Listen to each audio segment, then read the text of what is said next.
5 अगस्त 2019 को केंद्र की नरेंद्र मोदी सरकार ने जम्मू कश्मीर को आर्टिकल 370 से मुक्त तो किया ही था, साथ ही जम्मू कश्मीर के कुछ नेताओं को नजरबंद भी कर दिया गया था।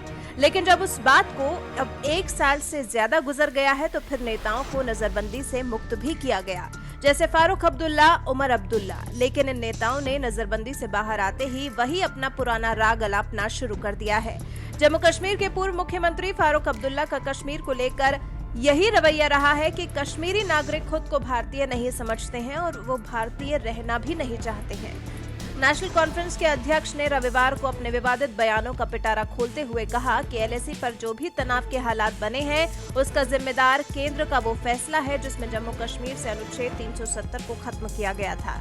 चीन की तरफदारी करते हुए फारूक अब्दुल्ला कहते हैं कि चीन ने कभी भी अनुच्छेद 370 खत्म करने के फैसले का समर्थन नहीं किया है और हमें उम्मीद है कि आर्टिकल 370 को फिर से चीन की मदद से बहाल किया जा सकेगा। मतलब चीन और भारत के बीच में जो तनाव है, चीन जिस तरह से भारत पर चढ़ाई करने की कोशिश कर रहा है, फारूक अब्दुल्ला के मुताबिक इसका वो जम्मू कश्मीर को फिर से आर्टिकल 370 की बेड़ियों से जकड़ने के लिए इस्तेमाल कर सकते हैं। फारूक अब्दुल्ला ने कहा कि वास्तविक नियंत्रण रेखा पर तनाव की जो भी स्थितियां बनी है वो 370 के अंत का कारण बनी है। चीन ने कभी इस फैसले को स्वीकार ही नहीं किया। हम ये उम्मीद करते हैं कि चीन की ही मदद से जम्मू कश्मीर में फिर आर्टिकल 370 को बहाल किया जा सकेगा। फारूक के मुताबिक 5 अगस्त 2019 को 370 को हटाने का जो फैसला लिया गया उसे कभी स्वीकार नहीं किया जा सकता।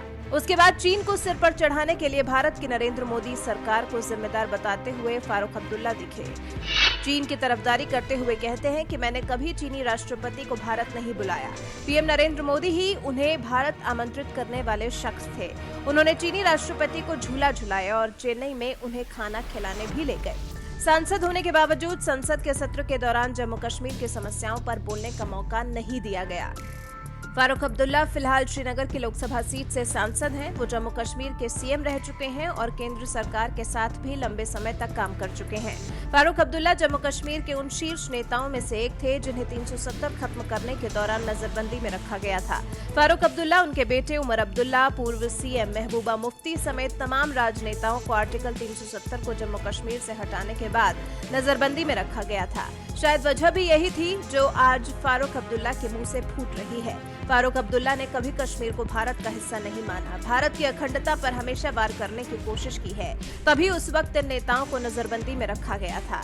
लेकिन इन पर से जैसे ही पहरा हटाया गया, देखिए फिर शुरू कर दिया देश की अखंडता के खिलाफ जहर उगलना। अब चीन की मदद से जम्मू कश्मीर में आर्टिकल 370 को बहाल करने की बात कर रहे हैं। आप फारूक अब्दुल्ला के इस बयान पर क्या कहना चाहेंगे? हमारे साथ नेशनल कॉन्फ्रेंस के अध्यक्ष के विवादास्पद बयानों पर अपनी राय जरूर साझा करें।